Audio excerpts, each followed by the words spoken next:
Muy buenas a todos, ¿qué tal? En este vídeo vamos a ver las variables y los distintos tipos de datos que hay en Power Apps. Vamos a empezar por los tipos de variables como tal, al uso. Vamos a ver cómo se actualizan, vamos a ver cómo se crean, vamos a ver cómo se utiliza cada una y en qué momento se utiliza una u otra. Y también tendréis por pantalla en algún punto o en la descripción las sugerencias que hace Microsoft acerca de estas variables, de cuántas utilizar por aplicación y demás. Lo primero, vamos a ver los tres tipos de variables que hay, como tal, que son las variables de tipo global, que afectan a toda la aplicación, las variables de tipo contexto, que afectan solo a una pantalla en concreto, y las variables de tipo quiz, que afectan únicamente a un componente concreto en un punto concreto de la ejecución. Vale, vamos a empezar por las variables globales, que son las más sencillas de explicar y de entender, y luego vamos a ir yendo a la derecha. Después de esto vamos a ver las colecciones, que también son bastante interesantes.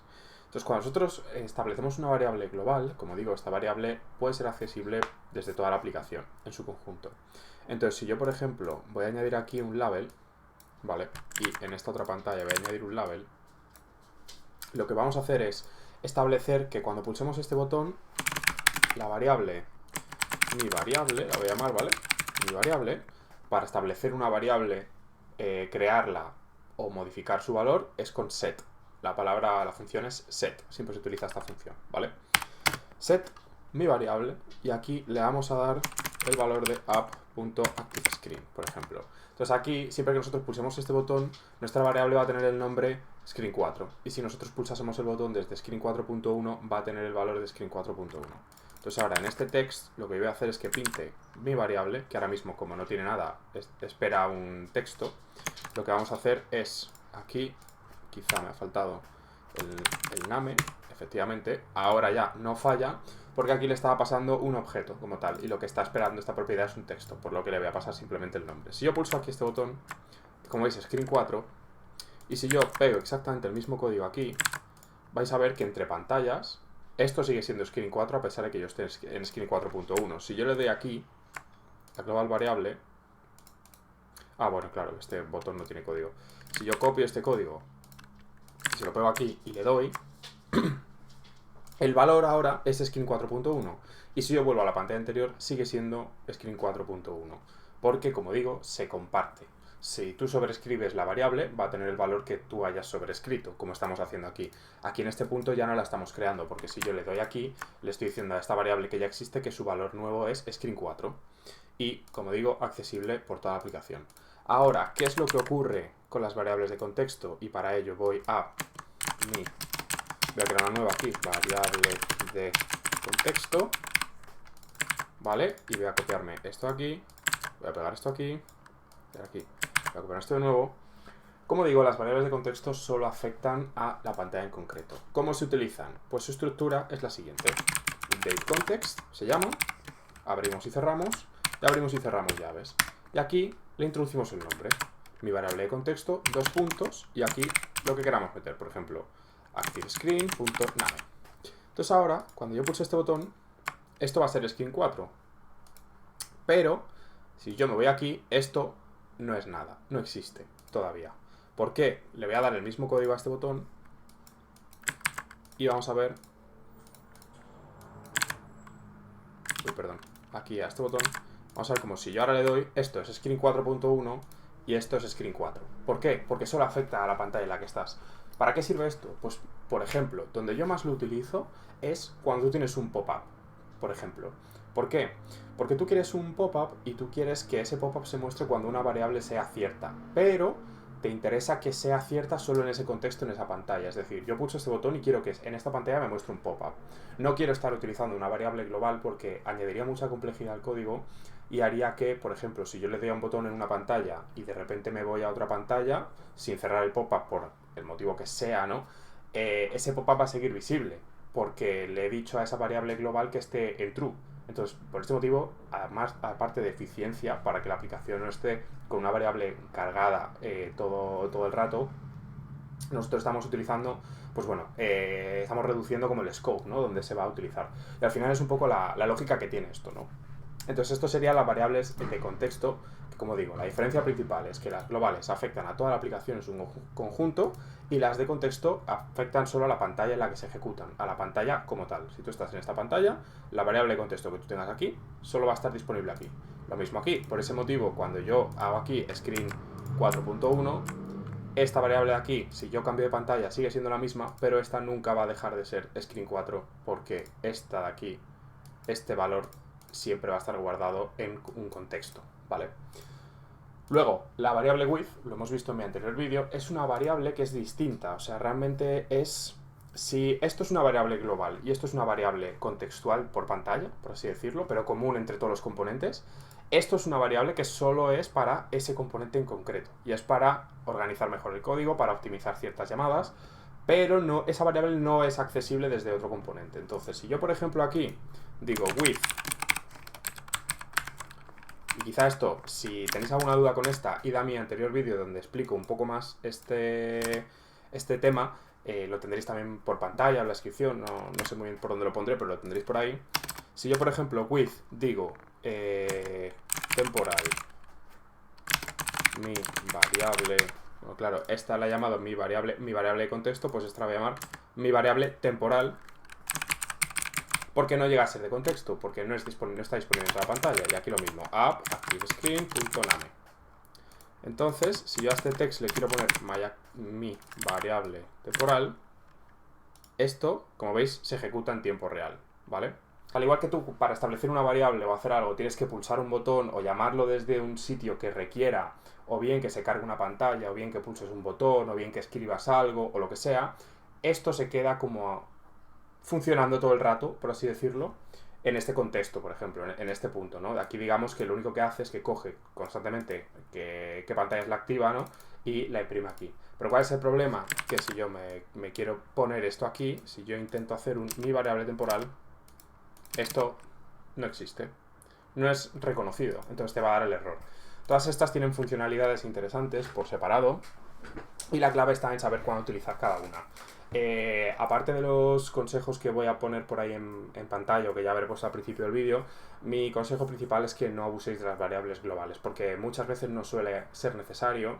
Muchas veces si hay muchas variables en una misma aplicación pueden ocurrir cosas extrañas.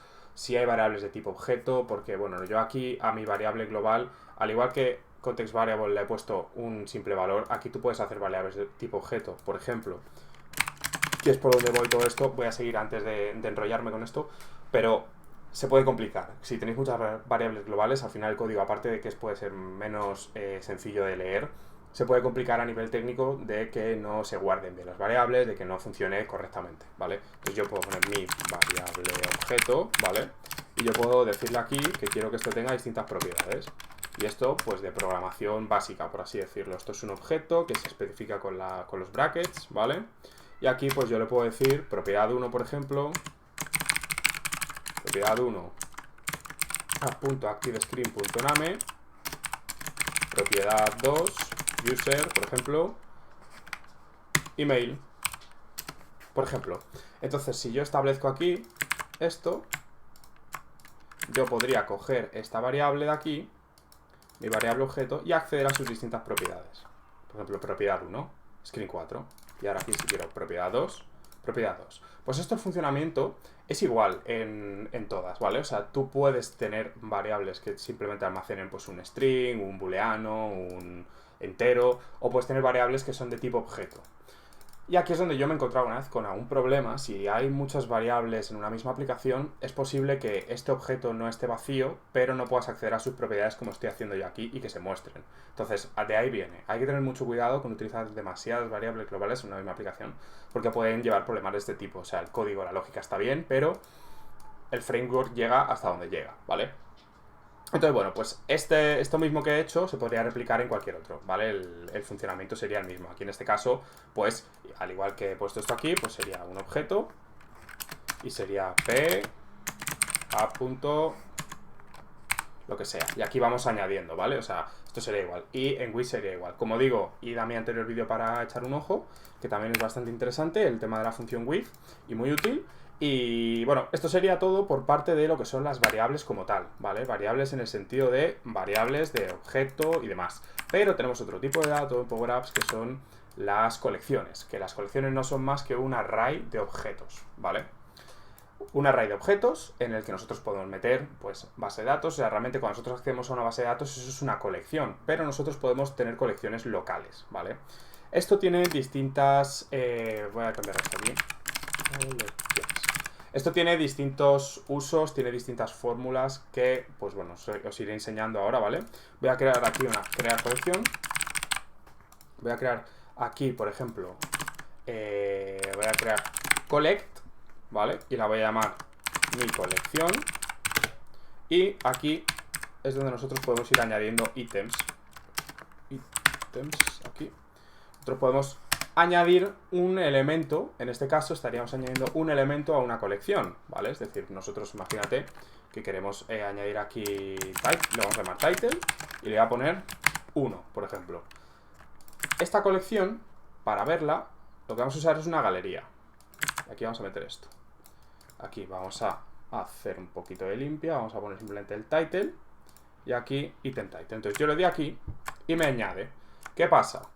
Esta función collect añade un elemento, siempre, añade un elemento. No hace nada más. Entonces, claro, ¿qué es lo que pasa aquí?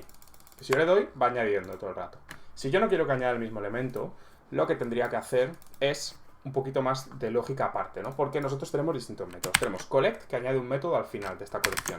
Tenemos clear collect, que lo que hace es que vacía una colección y añade un elemento. Entonces, claro, esto habría que ver en qué momento lo hacemos, porque imaginemos que nosotros queremos borrar una colección y queremos añadir 10 elementos. Pues entonces hay otra función para eso, ¿vale? Entonces clear collect lo que haría sería, coges mi colección, la borras y entonces me añades este elemento. ¿Vale? Y esto lo voy a copiar así tal cual. Y yo esto lo voy a comentar para dejarlo así comentado. Y vamos a ver cómo yo siempre que le dé, aquí esto nunca va a subir, porque lo que está haciendo siempre es borrar esa colección. ¿Vale? Entonces con esto, nosotros, ¿cuál sería la lógica aquí? Pues en mi opinión, y como lo hago yo, sería clear collect. Haces un mi colección, le metes un blank y esto va a crear esta colección vacía y aquí luego haces un collect. Entonces, imaginaos, nosotros aquí visualmente está haciéndolo, perdón, creo que era este botón. No, era el otro. Sí, aquí visualmente está haciendo lo mismo, pero en la lógica no está haciendo lo mismo. ¿Por qué digo esto? Porque si nosotros, por ejemplo, aquí, este clear collect lo vamos a meter en un for all, ¿vale? Digamos, nosotros queremos... Vamos a meterlo en un for all y en un sequence. ¿Por qué? Porque quiero que esto lo haga 12 veces, ¿vale? Entonces, esto es un poquito más complejo, ¿vale? Pero bueno, yo creo que se puede llegar a entender. Vamos a meter este for all aquí. Y lo que vamos a hacer es... Esta función no puede ser invocada en un for all, efectivamente. Esto es lo que habíamos hablado en el with anterior, ¿ok? Nosotros no podemos hacer aquí un clear collect. Creo que un collect sí que lo podemos hacer. Como tal, efectivamente, un collect sí que lo podemos hacer. Entonces, en este caso... Vamos a hacer este collect. Cuando nosotros pulsemos este botón de aquí, se van a añadir del tirón 12 elementos. Si queremos que esto, en vez de tener un 1, tenga un número, podemos ponerle thisRecord.value. En principio, no sé por qué no me deja. Collect has some invalid arguments. ¿He debido romper algo? Debe ser que me lo ha reconocido como tipo texto y el valor, el numerito ya no me sirve. Ahora, si vemos aquí... Tenemos todos estos elementos que teníamos antes y ahora tenemos del 1 al 12. Si le damos otra vez, vamos a tener todos los elementos que teníamos antes del 1 al 12. Si nosotros lo que queremos hacer es exactamente esto, pero que la lista se vacíe siempre y se llene con estos 12 elementos, pues lo que hay que hacer es bien sencillo. Un clear collect a mi colección, diciéndole que sea blank. Y aquí, como veis, siempre añade los 12 elementos, me los borra, aunque no se note, pero me los borra y me los vuelve a crear. Entonces, esta es la operativa. Si nosotros queremos añadir un elemento al final de una lista, usamos collect y el nombre de la colección. Si nosotros queremos añadir elementos habiendo limpiado previamente la lista, podemos utilizar un clear collect. Y si nosotros lo que queremos hacer es borrar simplemente una colección y ya está, lo que tenemos que hacer es utilizar el clear, que sería básicamente clear y le dices qué colección es y ya está. Y esto te borra esta colección entera, te la deja vacía. Entonces, en resumen, hay tres funciones principales, que son collect, clear collect, que es una mezcla de las dos, y clear. Una La primera te añade un elemento al final, clear collect te añade un elemento al final y borra todo lo que había antes, y clear lo borra todo lo que había antes. Entonces lo que digo, yo la operativa que suelo utilizar siempre es esta. ¿Por qué? Bueno, pues para asegurarte de que está todo limpio y para añadir los elementos luego tranquilamente con un collect sin más, que un collect es como un add en otros lenguajes de programación, ¿vale? Otra cosa interesante sobre las colecciones es que nosotros podemos eliminar un elemento concreto de esa colección. Por ejemplo, nosotros tenemos aquí toda esta colección, ¿no? Y he metido este iconito de una goma de borrar, que lo que voy a hacer es que cuando le hagamos un select, vamos a usar el remove. ¿Qué remove? Le tenemos que especificar primero qué colección estamos viendo, que es mi colección, y le voy a decir que borre thisItem. Entonces cuando yo haga clic aquí, esto me va a borrar, como veis, el 1, me borra el 9, el 12, yo puedo ir uno a uno borrándolos todos, y ahora yo hago otra colección y me los borra todos, y ahora yo hago aquí, yo puedo añadir por ejemplo aquí elementos, veis como un loco, me puedo poner aquí añadir, puedo ir borrando uno a uno, lo podéis percibir ahí en la barrita como veis que va bajando. Puedo borrar toda esta colección y poner que sea de 12 únicamente de nuevo, o puedo directamente borrarla entera. Entonces espero que os haya servido este vídeo de todas las variables y colecciones y cómo se utilizan y demás. Iré subiendo más cositas de este tema. Si tenéis alguna preferencia o alguna cosa que queréis saber en concreto, me lo podéis poner y puedo hacer un vídeo sobre eso perfectamente. Así que espero que os haya servido. Adiós.